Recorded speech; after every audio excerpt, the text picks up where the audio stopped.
Welcome to my channel. So this channel was started just to basically share my experience in life, kind of my growth, what I'm dealing with in terms of like therapy and mental health, the everyday struggle that I go through, or just my everyday experiences, not necessarily always a struggle, but experiences that I go through. Hopefully I can help somebody, or maybe somebody can help me.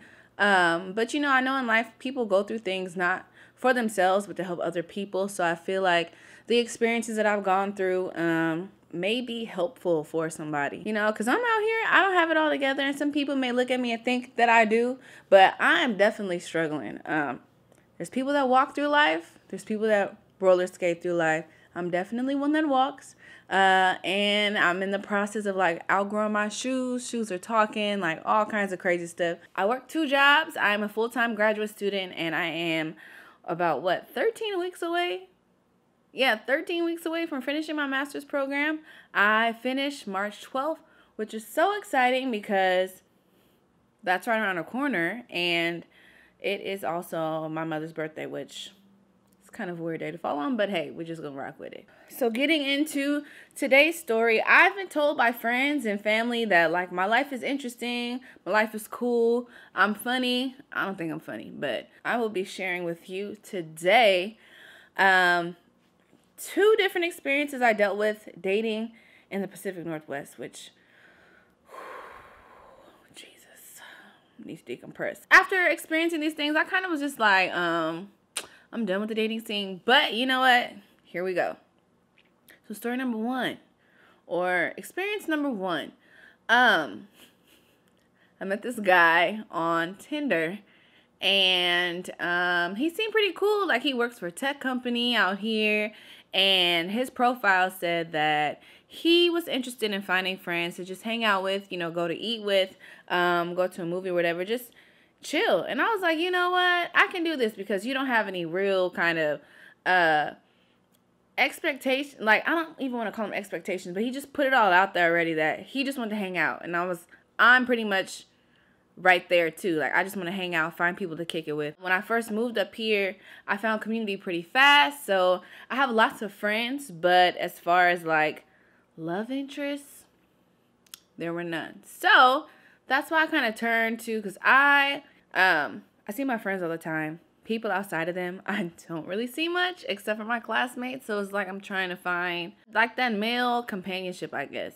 So yeah, here we are on Tinder, on Bumble, everything, just scrolling.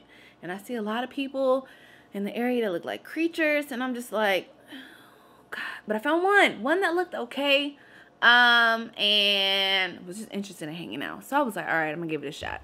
Because the time before that,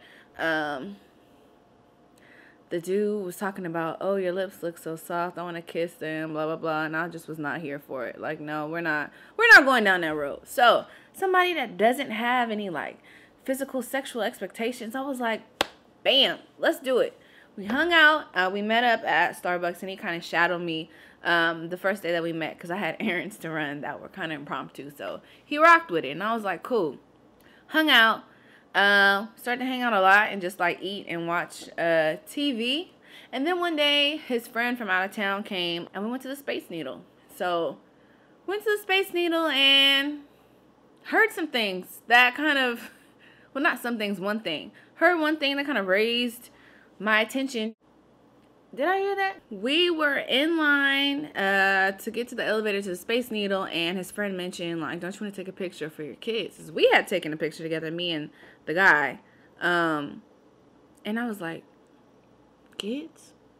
And I thought, okay, did he say kids, or am I just hearing something? Because, sometimes people just hear what they want to hear. And I was like, you know what? I'm just going to let it slide.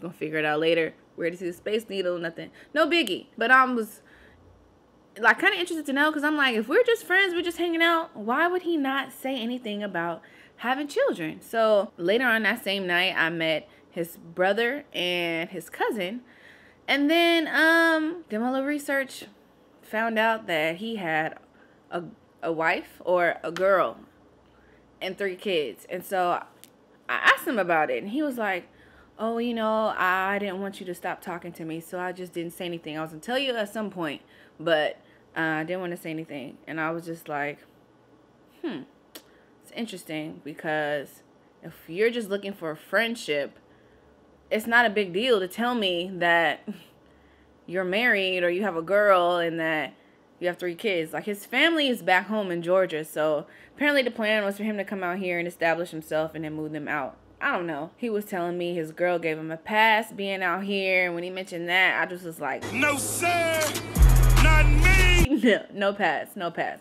I don't do pass, single or nothing. I just was like, this is really weird. So I ghosted him because he still wanted to hang out, and I just was not feeling it. I was like, no, this is not cool. I was a little let down because all I hear is about, you know, get you a guy from the South, you know, Southern gentleman, blah, blah, blah. And I don't want to base everybody off of this one experience, but I just was like, wow, that's really interesting.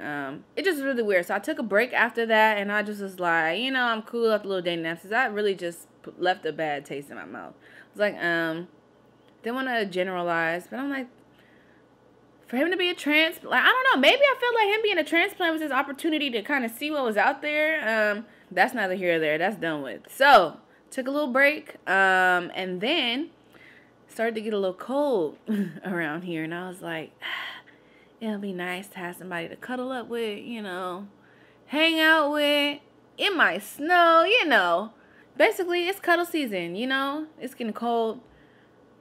My friends started swiping again. Well, my friends started swiping. My friends been swiping. My friends started swiping again. I was like, you know what? Let me see what's out there.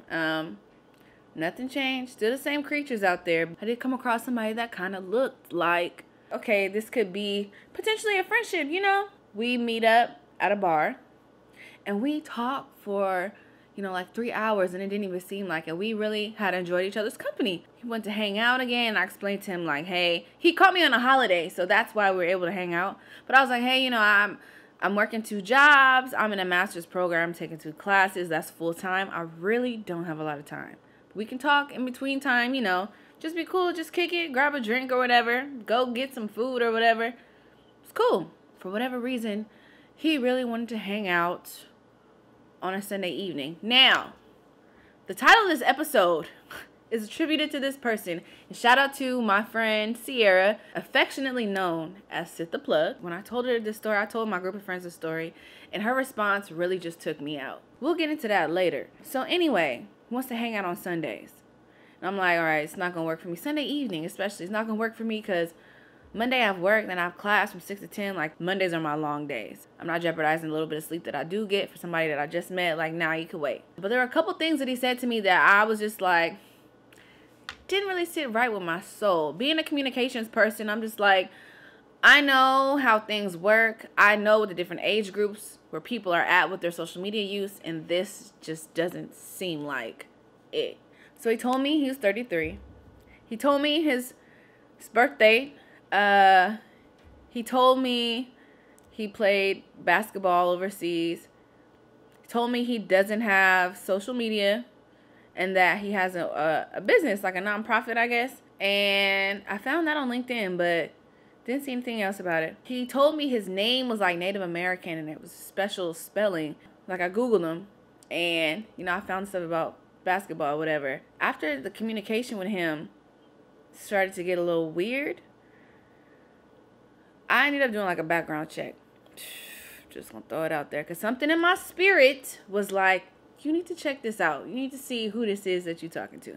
Now, I watch Forensic Files a lot, and so I'm always conscious of like what I do and how I do when I go out and I meet people or hang out with people for the first time. And this is like classmates included, like whoever, because you never know who you're dealing with.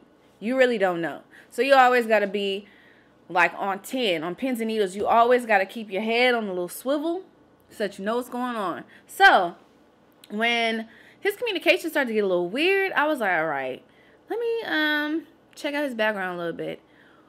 Woo! When I checked that background out, boy, I was like,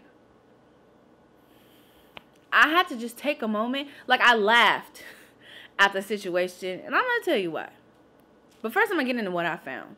Let me just throw it out like this. He lied about his name, lied about his age, lied about his ethnicity. I found out that he has 3 different names, 2 different birthdays that he uses, and then he has different charges for 2 of the names that he uses. I found out He had been to jail, had been arrested more than 6 times, but arrested for possession of meth. And when I saw that, I was just like, I ain't messing around out here, so that's it. That's done. Meth, possession of meth, possession of stolen property, obstruction of justice, forgery, driving under the influence. Like, the list was lengthy. And I was like, who is this person? Like, I see why. One, I see why you don't drive.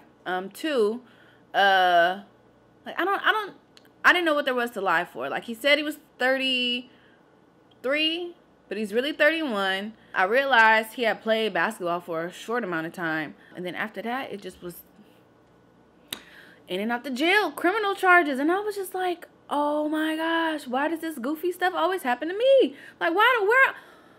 Nowadays, that's been the move, you know, moving to these dating apps and whatnot. Like, you know, coffee meets bagel. There's Bumble, there's Hinge, there's Tinder, there's Black, there's a laundry list. And I'm just like, with a lot of people being very busy nowadays, like, that's the move. I'm still kind of traditional in a way where I want to meet somebody in person, but I also am new to the area and didn't really want to go out without knowing people.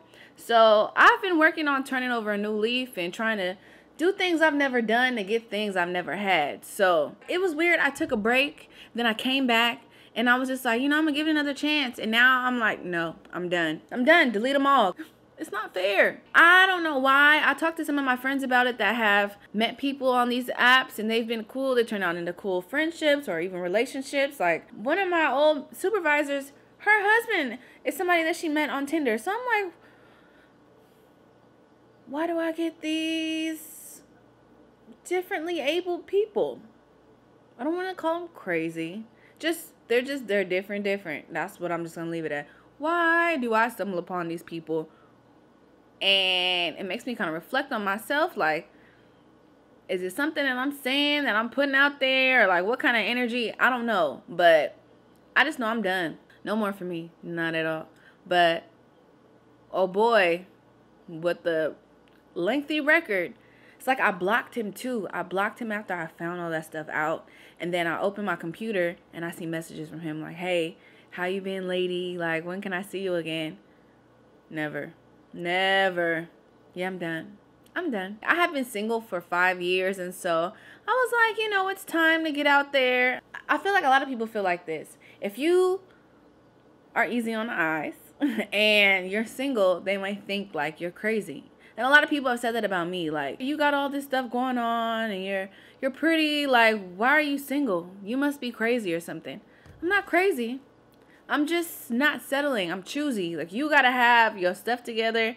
And you can't just approach me with that Atari game. Like, you got to come correct. So, and giving these dating apps a chance, nah, it ain't for me. That's the story on that. I don't know who's going to see this. If anybody is watching this has had an online dating experience and it turned out to be successful, has gone through some kind of crazy like online dating experience and is willing to share, like, please let me know.